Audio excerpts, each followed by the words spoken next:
Aloha, namaste. This is Alexis Cox with Radha Home Yoga, and I am here to bring you your new moon update for this Sunday, September 9th.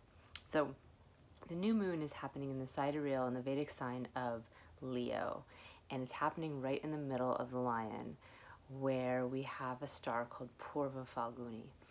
Purvaphalguni is when we take all the wisdom that comes from our predecessors, from the ancestors, which is the first nakshatra, the first star of Leo, called Magha.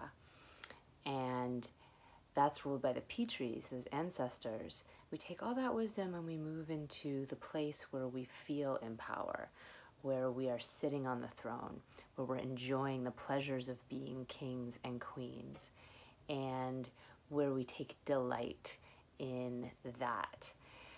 The god of Purvaphalguni, his name is Bhaga, and Bhaga is delight. So it's where we really can enjoy the fruits of our labors and also of our power.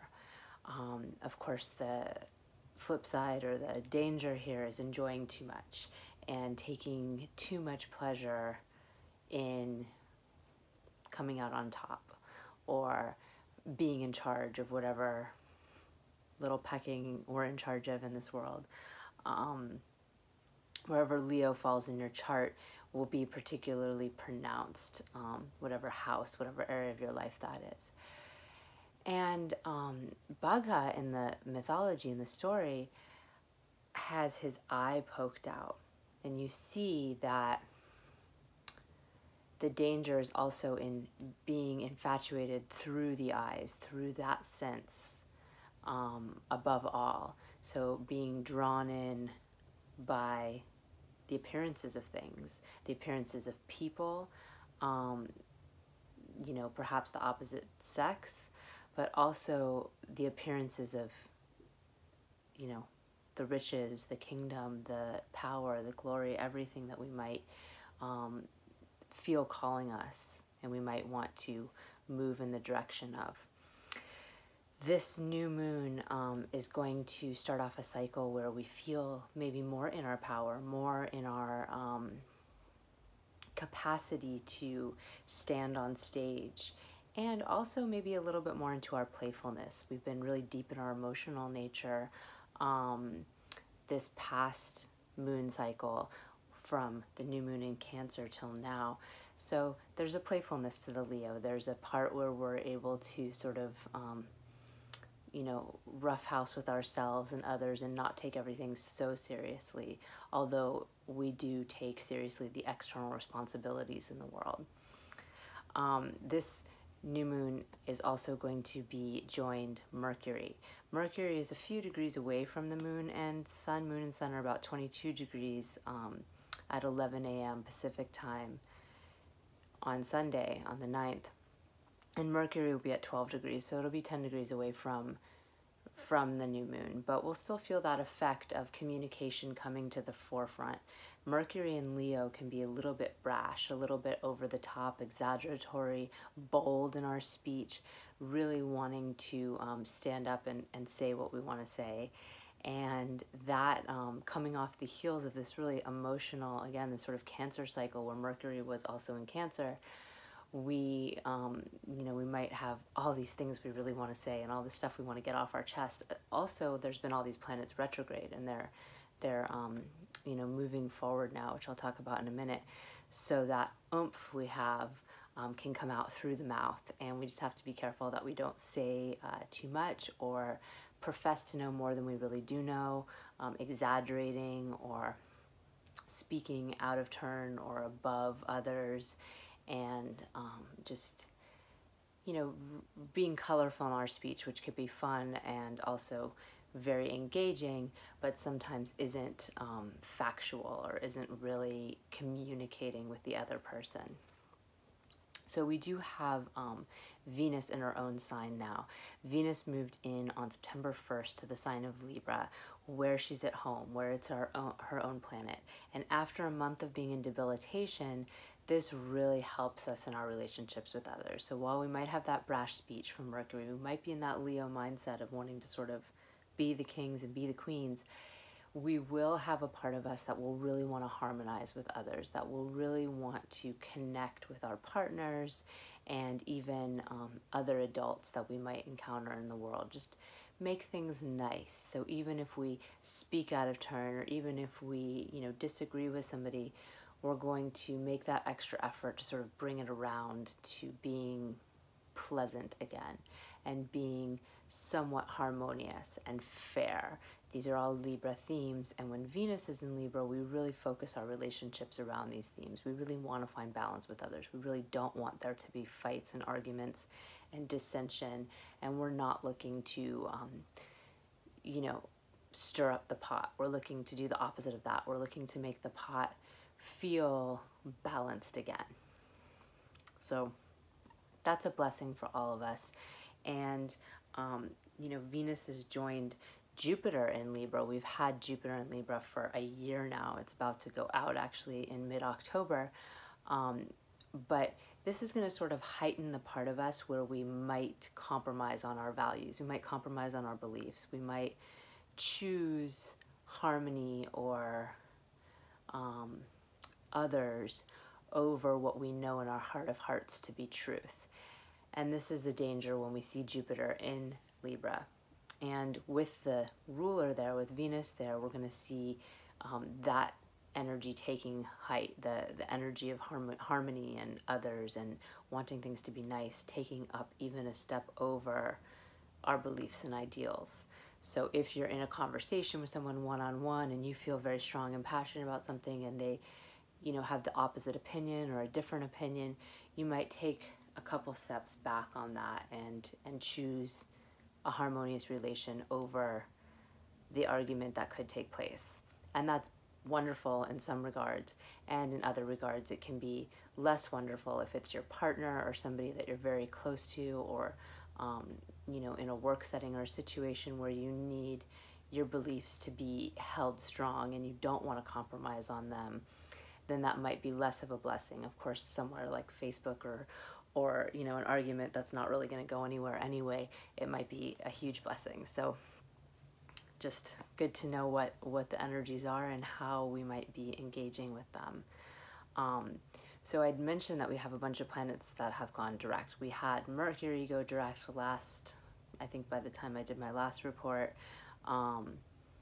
and Mars had already gone direct. So the last planet of all this retrograde summer we've had to go direct is Saturn. And Saturn right now is stationary in the sky. Today is the end of the 7th that I'm filming this.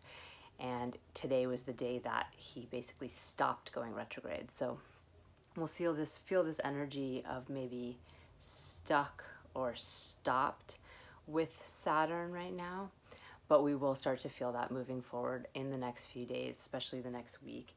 And Saturn is that part of us where we want to commit to something. So especially if there's been areas in your life where you've been really unsure and just not able to make a decision and go with it, not able to really clarify for yourself what it is you really want to work in service of, this Saturn direct is going to really help that. It's been retrograde for months, all summer really, so we are looking forward to some forward motion on our commitments, on our fears, yes, on that concept of time and the fact that we only have so much time, but that's what makes us commit to something. That's what makes us get down and do the hard work in some sort of effort. So seeing it retrograde has definitely stalled forward motion for us. Even when Mars went forward, we still had that part of us that was unsure of what it was we were actually working towards. Saturn is also our boundaries. Just like time sort of bounds this endlessness, space is bound by boundaries, right? And we have these with other people as well as with ourselves. Saturn is in its highest directional strength when it's in the 7th house, when it's in the house of other people, because that's where we want to have boundaries. We want to allow ourselves to open to others, but only to a point. We don't want their energies to overwhelm us. We don't want them to overtake us. Just like I said, Jupiter doesn't necessarily do great in the sign of Libra because we compromise on our beliefs and ideals. Well, we definitely don't want to compromise on our boundaries. If there's things that for us are sort of no-fly zones, and then all of a sudden, you know, we're just letting all these things come in, well, that doesn't feel good. Anyone who's ever been in a situation that felt, you know, that felt abusive, that's basically what's happened, is that you've allowed someone to cross into your boundaries. So there's a place where each of us needs to hold a wall or a fence, and it doesn't mean we need to condemn the person on the other side of that. It doesn't mean we need to, you know, judge anything as being right or wrong. It just means that for us, that's kind of a no-fly zone, and we're going to honor that and hold that. And when Saturn's retrograde, that no-fly zone is a little bit more underneath the surface. It's harder for us to hold our boundaries because we're not 100% sure what they are ourselves. We sort of feel that maybe they're reversing, maybe they're sort of underneath the surface, like I said, maybe they're delayed, but we're not as clear on them. So this forward motion should be very helpful for that. And in the sign of Sagittarius, definitely our boundaries around our beliefs and ideals should be a strong theme coming forward here. We do have one more time this summer where our good friends Mars and the South Node Ketu are going to be coming back together. We've seen this sort of explosive energy all summer while Mars has been in Capricorn, but especially those points in time when Mars has crossed over the eclipse point, the South Node, we've seen extra explosivity. Things really start to heat up. So the first time was early June, like that first week of June, June 6th, June 7th. The second time was around July 18th. And this final time is going to be around the 21st and 22nd of September. And right before those dates, like the 19th and 20th, we're going to see the moon crossing these two as they're moving closer and closer together. You see that energy just start to raise, start to heat up. Even now, we're starting to feel a little bit of that come together. Mars is about 5 degrees. Ketu, the South Node, is at about 9 degrees, so we're seeing that sort of inch in that direction. Things starting to, is there a little bit more fiery energy coming back? Maybe the same themes, the same things that were visited at those earlier junctions in the summer might be coming back to visit us again. So, of course, that's not fun, but it is a chance for us to finally clear that energy. Because, of course, Ketu, the South Node, as I've been saying all summer, is where we don't want to deal with something. And we were sort of sitting on it for a year and not dealing with it. And then Mars came in and just blew it up. So now's our opportunity to just finish, like whatever it was in our life. And it'll, again, you know, depending on your rising sign, each of these alignments happen in a different place in your life. So for all of us, it's explosive. Certainly on a geological level, we'll see that explosivity through the lava flows, through the fires, through all these different things that are happening. We all experience that. But then in each of our charts, it's a different area of our life that's being addressed.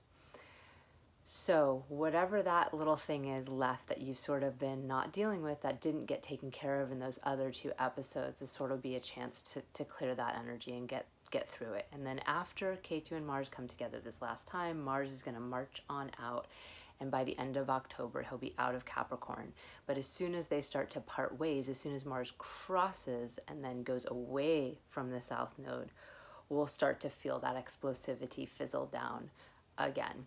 And for, again, the final time this summer. So we won't be seeing that return, which I think will be refreshing for all of us.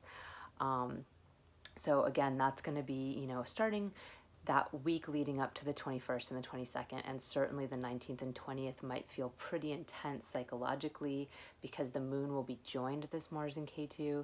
You'll see right before that it will have been joined to Saturn, so we might feel a little gloomy, and right before that debilitated in Scorpio. So we might have been feeling some feelings of depression and fear and anxiety and things like this leading up to that place where the moon joins Mars and Ketu. We feel a little bit explosive psychologically, and then the actual two come together in the sky. So that's our next couple weeks coming up here, and I will do another report right around that time, but it's possible the conjunction will come before that. So I just wanted to mention that and bring that out for you. At that time, we'll also have Mercury and the Sun joined in Virgo. And Mercury will be super close to the Sun, so we might be feeling really unheard and yet have very clear understanding of information. The facts won't be very convoluted to us because Mercury will be exalted in Virgo, but with the Sun right there making it combust, we're going to feel that blast of light that's so bright that we feel like we're obliterated in our communication, and that can be another trigger for us. If we're feeling a little sensitive, we might feel like we're not being heard, and with Sun and Mercury in Virgo, we can feel really self-critical anyway and really detail-oriented. So all of these things are just things to be aware of and keep in mind as we move forward here. I hope you have a beautiful new moon. New moons are always a great time to meditate, to tune into ourselves. It's when that Shiva and Shakti energy come together. It's when the Sun and the moon join together. So that brightness of our personality and our mind and our emotions and all those things that we feel in the full moon kind of come to that flat point, and we call it shunya or zero, and it's just like emptiness, and it's really beautiful opportunity to feel into that emptiness.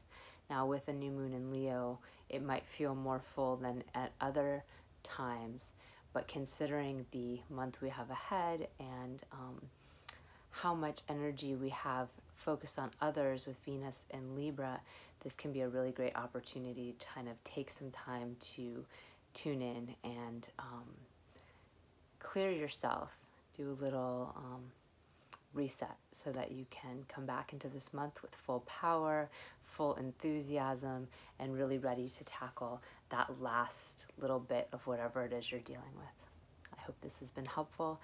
Have a wonderful new moon, and namaste.